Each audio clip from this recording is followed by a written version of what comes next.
నేనేదో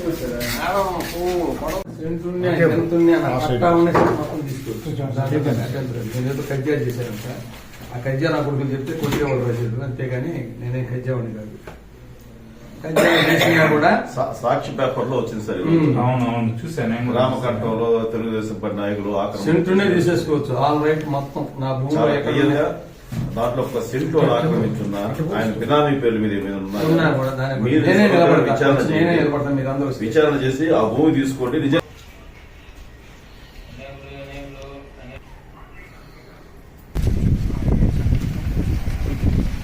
నేను దంపూర్లో 10 ఎకరాల 64 సెంట్లని నేను కబ్జా చేశానని, దాని మీద ఎస్సీ ఎస్టీ పేర్ల మీద బినామీలు పెట్టుకున్నానని చెప్పి ఒక ప్రకటన చేసి సాక్షిలో ఫోటోతోటి పెట్టారు. నేనేదో చంద్రబాబు కాడకు పోయిన కక్షతో చేసినట్టున్నారు. నేను ఈరోజు ఎంఆర్ఓ వారికి అర్జీ ఇచ్చా. ఎలాంటి దాంట్లో సెంటు భూమి ఉన్నా సరే ఏదైనా సరే నా పేరుతో ఎక్కడున్నా మొత్తం స్వాధీనం చేసుకోవచ్చని నేనే స్టేట్మెంట్ రాసి ఎంఆర్ఓ గారికి ఇవ్వడం జరిగింది. నా ఇమేజ్ చూసి ఓర్వలేక చేస్తున్నాడు మనిషి. సరే రెండో ఐటమ్, నేను మనీ స్కీమ్ చేశానని చెప్పి ఒకటి ఇచ్చారు స్టేట్మెంటు. ఆ మనీ స్కీమ్లో మొత్తం నేను కట్టా, కథని చెప్పడంలే, ఒక వ్యక్తికి కట్టాం, అందరం కట్టాం. నన్ను ప్రోత్సహించి చూసి పక్కన వాళ్ళు కూడా కట్టుకున్నారు. దాంట్లో మన ఎమ్మెల్యే గారు ఏమైనా కట్టేయడంతో నాకు అర్థం కావట్లేదు. ఆయన కూడా ప్రోత్సాహంగా నాకెడ కూడా డబ్బులు తీసుకున్నాడు అని చెప్తానంట. తీసుకున్నట్టే నువ్వు కూడా కట్టావు, నువ్వు కూడా బాధ్యతవి కదా. నేను బాధ్యతుడిని. నేను కేసు వేయించాం వేరే వాళ్ళ చేత. ఆ కేసు కోర్టులో ఉంది. కోర్టులో ఉంటే వాళ్ళు ఏం చెప్పారంటే, ఈ నెలాఖరికి డబ్బులు ఇస్తారు, మీరు కేసు నేను విత్డ్రా చేసుకుని అన్నారు. నువ్వు ఇస్తానంటే విత్డ్రా చేసుకుంటావు అంటే లాయర్లను పంపించి మధ్యస్థం పెట్టారు. ఈ నెలాఖరికి డబ్బులు కూడా ఇస్తానని చెప్పుకుంటారు. నన్ను సస్పెండ్ చేశానని చెప్పాడు 2011లో. నేను సస్పెండ్ చేస్తే నాకు డైరెక్ట్ పదవి ఎట్టించారు, నన్ను పక్కన పెట్టేసిన 2011లోనే పక్కన పెట్టారు. నన్ను పక్కన పెట్టిన ఆయన నాకు డైరెక్ట్ పదవి ఎట్టించారు. మొన్న గొల్లపల్లి విజయ్ కుమార్, ఆయనే చైర్మన్. నేను దాంట్లో ఆయనకు డైరెక్ట్గా ఉండడానికి కూడా తెలియదేమో. నా మీద ఇప్పుడు పక్కన పెట్టేశారంట. నన్ను పక్కన పెట్టేస్తే ఈ లెటర్ ఎందుకు పంపించాడు నాకు ఆ గొల్లపల్లి విజయ్ కుమార్, నాకు అర్థం కావట్లే.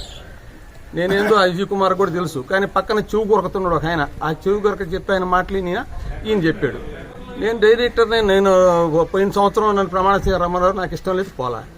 మళ్ళీ మీటింగ్ రమ్మన్నారు, నాకు ఇష్టం లేదు పోలా.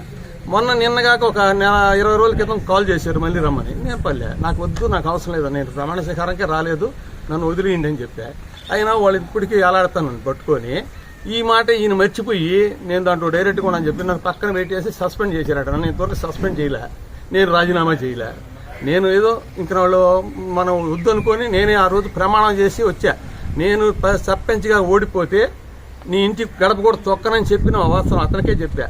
అదే మాట కట్టుబడ్డా. ఈయనలాగా కోటమ్మల మీద ఓట్లు, అలా పోలేరమ్మ ఓట్లు, ఆ జొన్నవాడ కామర్షం ఓట్లు వేసుకుంటాడు, మళ్ళీ 2 రోజులు తీసేస్తాడు. నాకు అది లేదు. ఒక మాట మీద ఒక నిజాయితీ మనిషి అతనికే తెలుసు. అసలు మనస్వాక్షిగా చెప్పమను ఒకటే తప్ప నేను ఒక్క మాట చెప్పాను. ఈ రోజుకి అతను గొడవ తొక్కను కూడా. నేను పోయి ఆడానో చేస్తే నీకెందుకు ఎంత బాధ? నీకు సేవ చేశాను కదా. ఏజెంట్లు లేని ఓట్లు ఏజెంట్లు పెట్టించాను.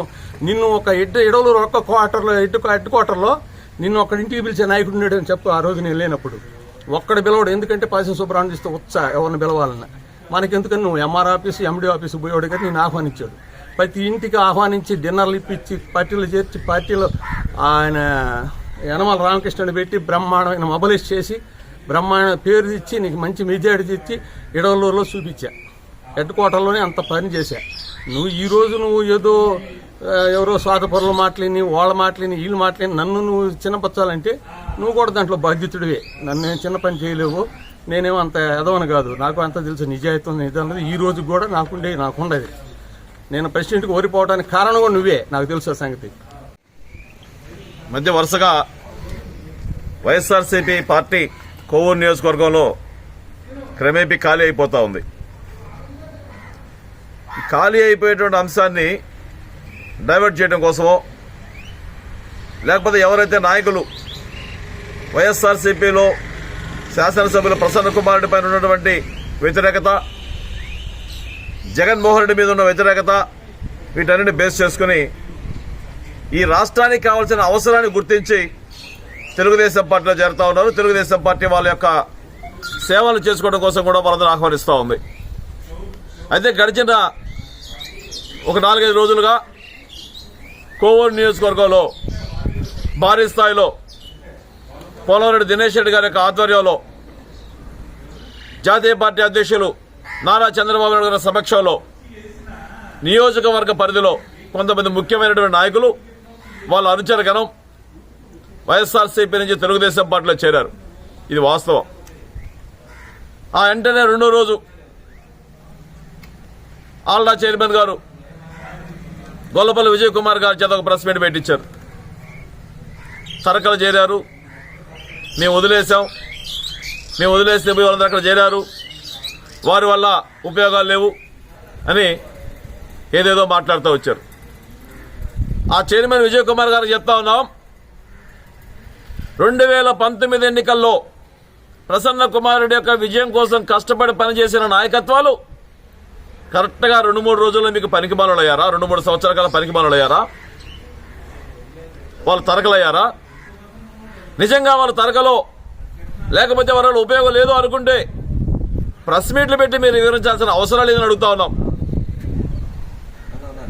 వారు ఎవరి కోసం పనిచేశారు గతంలో, ఆ పని చేసిన వ్యక్తికి ఆ పని చేయించుకున్నటువంటి ఆ నాయకుల యొక్క సమర్థత తెలియదా అని ప్రశ్నిస్తా ఉన్నాం. ఇడవలూరు మండలం తెలుగుదేశం పార్టీకి మాజీ అధ్యక్షులుగా ఒక సుదీర్ఘకాలం పనిచేసినటువంటి వ్యక్తి చెవూరు రాంప్రసాద్ గారు. ఆయనకు జరిగిన అన్యాయాలు ఏందో వైఎస్ఆర్సీపీలోని నాయకులు అడిగితేనే చెప్తారు.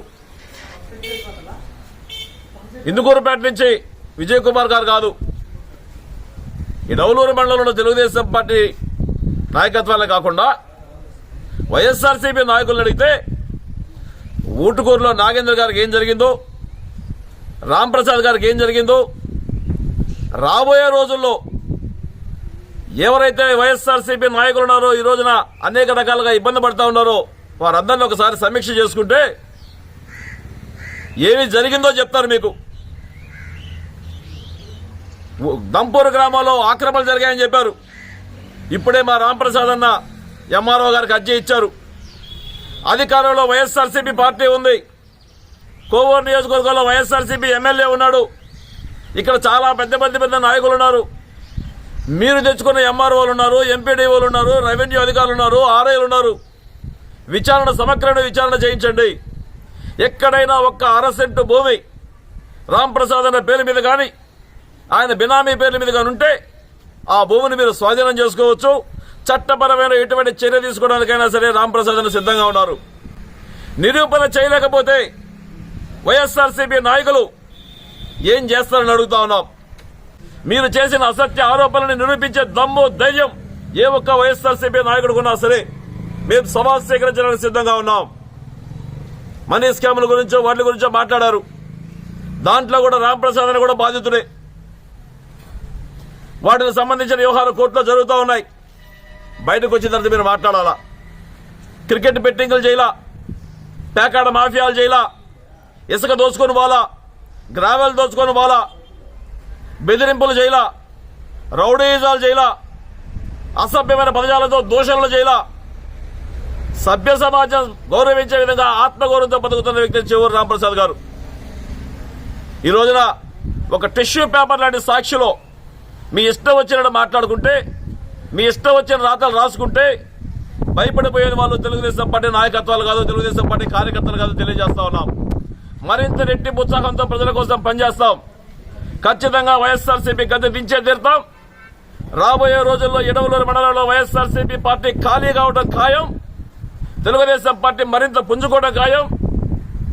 రాబోయే ఎన్నికల్లో ఎవరైతే మీకు 2019 ఎన్నికల్లో మీకోసం పనిచేసిన నాయకత్వాలు ఉన్నారో ఆ నాయకత్వాలు మీ ఓటమి కోసంగా బలపం కట్టుకుని మండలం మొత్తం తిరగబోతా ఉన్నారు.